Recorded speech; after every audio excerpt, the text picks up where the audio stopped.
You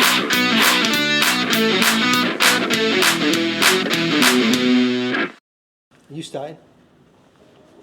Am I starting? Can do if you want. I always start. Hi, this is Wouter from Cold Candy Caproon, and I'm here together with... Andy from Snowcamps Europe. And how's the podcast called again, Andy? Oh yeah, the Inside Edge podcast. And who's not got another Not to be podcast? mistaken with the Inside Edge, what was it, coaching or something? I don't know. Yeah, Stole our name.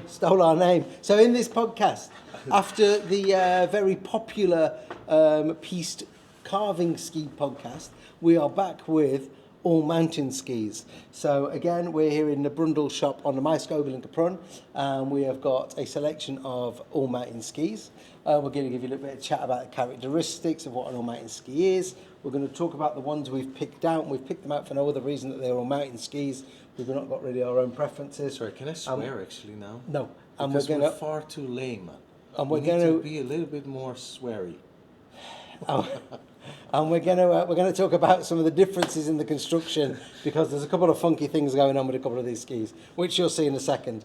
So, Wouter, do you want to start with anything specific? Well, or do you just want to talk about let's start the general what is an all-mountain ski? Yes. What's an all-mountain ski? An all-mountain ski, they're a bit wider under the foot, yeah, so you can Why use is them. that? So you can use them and on piste, so they're not too wide under the foot, but you can still use them on piste. And if there's a little bit of fresh snow, they're a bit more forgiving, and you can use them a little bit on the off-piste. Yeah, it's not an off-piste ski, but it's as it said, an all-mountain ski. They're a little bit more softer. Yeah, they're a bit more forgiving and easier to ski on. Yeah, and they're not as stiff. Yeah, well, they are still stiff enough. You know, they hold the ski quite well on hard-packed slope. But they don't have a race plate. Some have a little bit of a binding with a rail system again, which you elevated.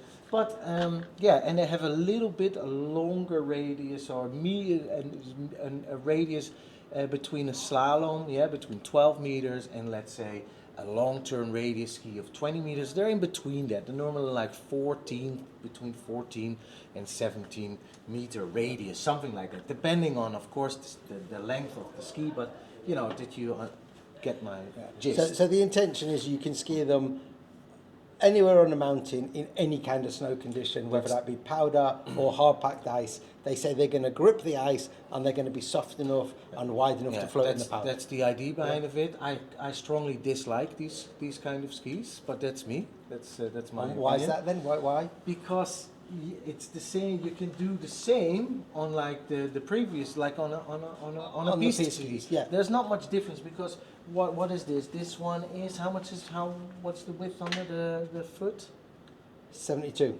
72 millimeters. Yeah. Which is slalom ski or piste. It's about 68. So it's 4 millimeters. Yeah, that one's not that much wider. But if you go to this, it's 80. Yeah, this is the new Deacon 80, so this is 80, so this is a bit wider. So this would make a little bit more sense, you know, if you want to buy an all mountain, buy it a little bit wider. But yeah, they are all right on the piste. They are all right off the piste. But they don't excel in any specific area. So they're just mediocre on the piste. Is it sort of mediocre off the piste? Is it a category? Is it a category that's been created to make? It's for the mass. Yeah, it's to make the whole mountain more accessible to people who maybe can't ski as well as someone who would need to be able to ski on the other skis that we were talking about. But a person who can't ski that well needs a proper ski to ski well. Not a full-on race ski, but a nice ski which makes life easier. This, if you're already a weak skier, this is quite a difficult ski, you know, to get on the edge, because it's wider on the foot. It doesn't elevate, so it is quite a difficult ski. Yeah. So if you're just sliding around on the piste and this and that, and you know, it's a bit choppy. Yeah, it is alright. But myself, then buy a lighter ski. A piste ski that's lighter, because that will react much quicker. Yeah. But this is my, opinion. I'll probably get shit of it because I said something. But I this is not my favorite type of ski. But some are really good. So you need to know a little bit. If you buy an all mountain ski, it can be really really good. Like Kessler got some fantastic all mountain skis. Völkel as well. They have some really good all mountain skis. But they need to be stiff enough. They don't need to be too wide under the foot, you know, and they just need to be have a nice rebound. Really, yeah. That's really what I would advise you. One of the things that's very evident in these range of skis is they are trying to keep some stiffness and torsional rigidity, but they're trying to reduce the weight as much as possible. So like with this Völkel, you get the shaped titanial rather than the titanial running through the whole of the ski. It's shaped here in the front, and then it runs down through the back. Yeah, so it still gives a little bit So stability, you've still got the rigidity and everything. Yeah. But a lot of reduced weight because reduced material. Now this is actually it is one of the all right, you know, all mountain skis. But yeah, I think we'll come to the end. What is really good all mountain skis? But yeah, it is. Yeah, but you can feel, you know, already. It's got no. Yeah, I don't know. It's got. Yeah, it feels wobbly. Feels wobbly. But when you hear these terms like shaped TI, or what did you say this was called? Titanial. It's a titanial. It had a name, didn't it? No. It's a titanial. But didn't it say shaped or? Yeah, it's shaped titanium. So you can see this titanial band. Sorry. Yeah. It's a titanial band. So they call it a band. Here, yeah. So I don't know if you can see here. It's a little bit.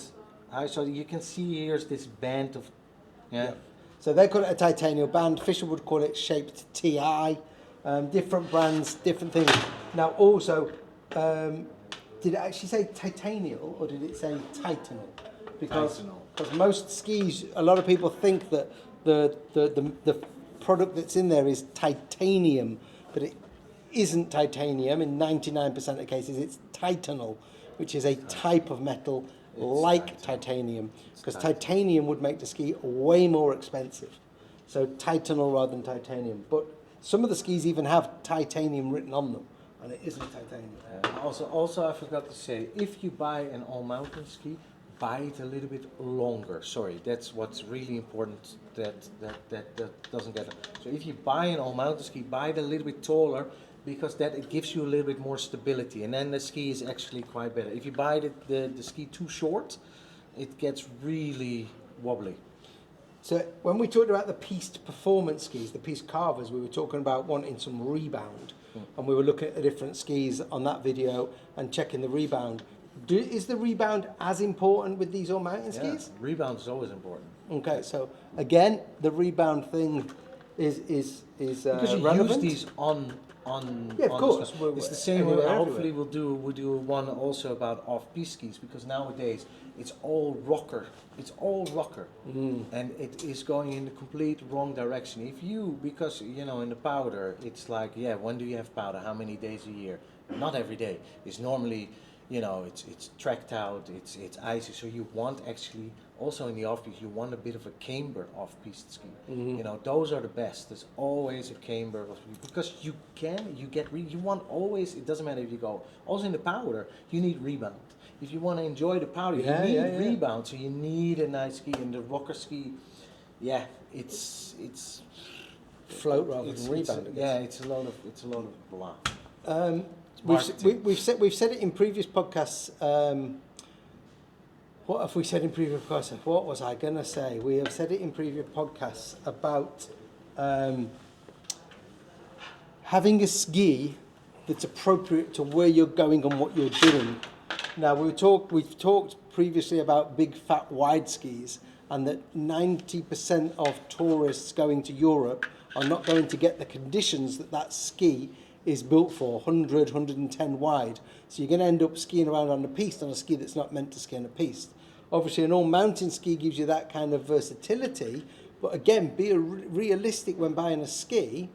Where are you going and what are you going to be doing? Because if you're going to be doing 90% piste and maybe you'll dabble in the off-piste if the conditions are right, then you don't want an all-mountain ski. You want that piste ski because you're predominantly skiing on the piste. If you are saying, no matter what the conditions, I am going in the off-piste, and then I'm only going to go on the piste to get lift access or get to the restaurant, then you would want maybe a more off-piste orientated ski. But you've got to make that decision. And as we see, many of the shops now, especially in the UK, they don't sell many performance skis. It's all mountain or back Freeride skis, backcountry skis. It's all these wide skis. It's the same. You've got to ask yourself, what are they selling you and why, and what are you actually going to go and do and where? Yeah, because also here about this, like this is also an old mountain ski. So you can see it's got a little bit of a rocker in the tip. If you can see here, if you put it together, it splits open. So actually, it's a rocker here at the top, which doesn't give you a lot of rebound. And it's what you said, what are they trying to sell you? You always, if you want to get a ski, I always advise you to get a cambered ski, unless you live in Alaska, you've got 2 meters of powder every day, Which or in not Japan. many people do. Okay, and I always buy a camber. I always advise, because you don't always have powder, This is the thing, it's the likelihood of you having powder on your 1 week ski holiday or your 2 week ski holiday, or the likelihood of the off-piste being in a condition that you're going to want to ski it. And I know that myself last year, even up on the glacier, I didn't go into the off-piste that much because the off-piste just wasn't very good. We didn't have the amount of snow, so we never really had the powder days, and then what was left after the snowfall wasn't that good. It was quite rocky, it was quite sketchy and icy in places, so I didn't go off-piste much. But all I ever do is ski a piste ski anyway, so I'll take that piste ski into the off-piste, whatever the condition. And if you're only going on a 1 week holiday, okay, you can check the weather forecast. Are you about to get a massive big dump that means you're going to go a bit powder skiing? Then fantastic.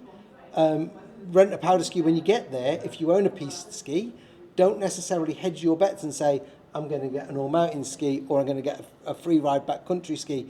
On the off chance of my 1 week in Morzine, there being more snow visible than grass. There's probably more grass in Morzine, to be honest. It's typical, isn't it? It is. It is. No, it's always grassy. No, but it does help an off-piste ski if you have powder and you have a good off-piste ski. It makes it easier. It makes it easier. But go and rent one then. If you have such a big dump, go and rent one. Yeah. Go and rent a fucking. Go and rent a nice ski. It makes life easier. Make life easier for you. But if you buy one and really, I would buy.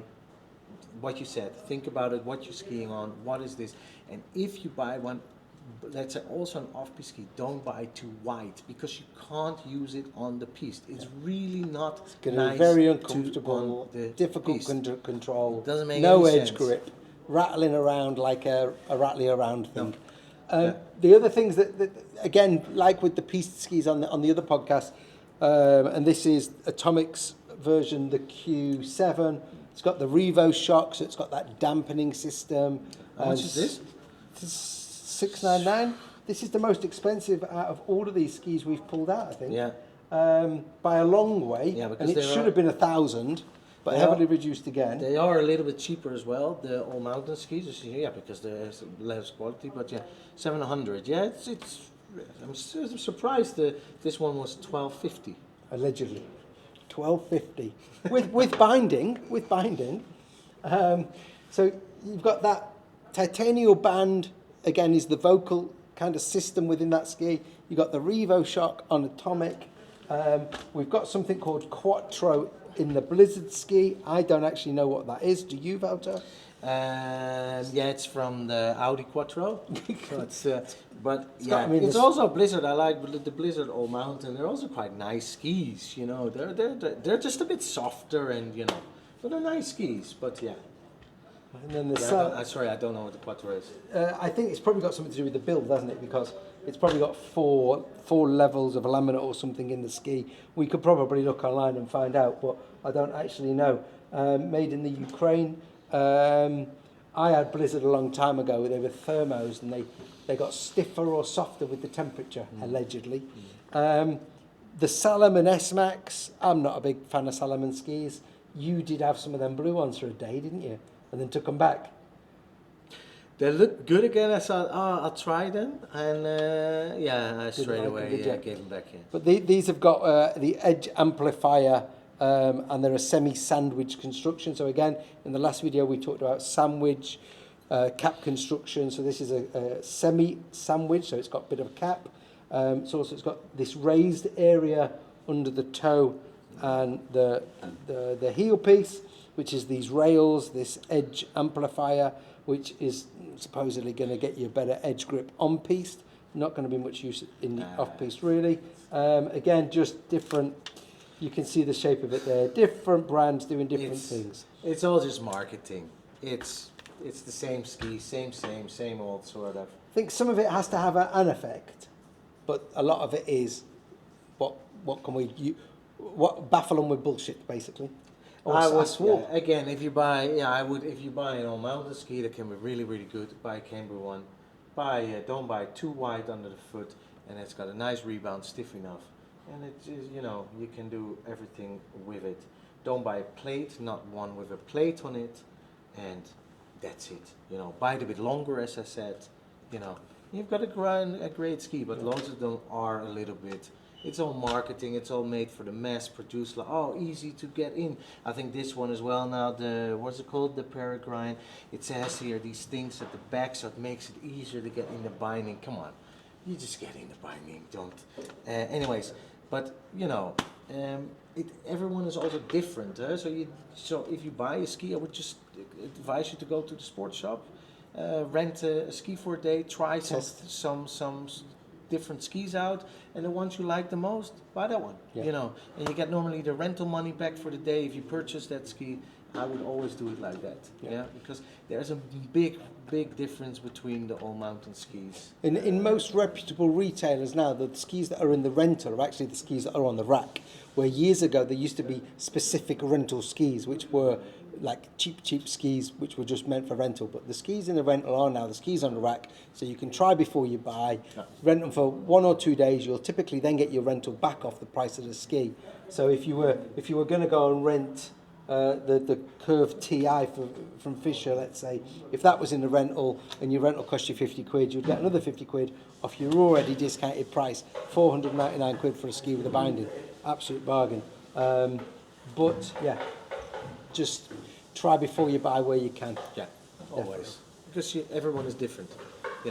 Andy likes Fisher, I hate Fisher. I've never skied head so I can't comment on them.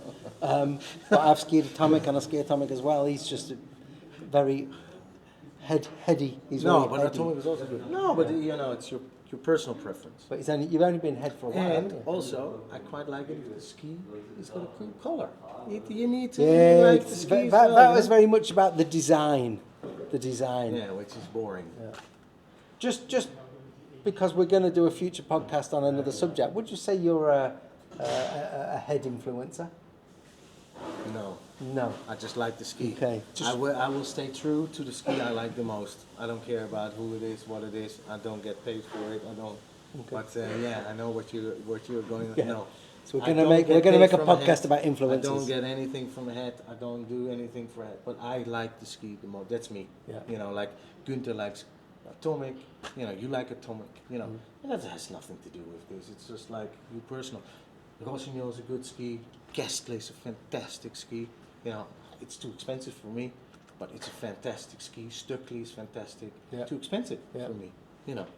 That's what it is. If Stockley gave you skis, would you be an influencer for them? If I like the ski, I can, but I need to do. Would you sell your soul? No, but if the ski is really good and I really like it, I would definitely. Yeah, cool. I'll be an ambassador. Watch out for our influencer podcast coming very soon. Cool. So summary: all mountain skis, a little bit taller. We've done it. A little bit taller. Try before you buy. Camber ski, not too wide, and no race plate on it. Don't put a race plate on it. And it needs a bit of a rebound and a good feel to it when you ski. Yeah. There we go, folks. Andy from Snow Camp Europe with Wouter from Cold Candy. See you on the next one. Bye for now.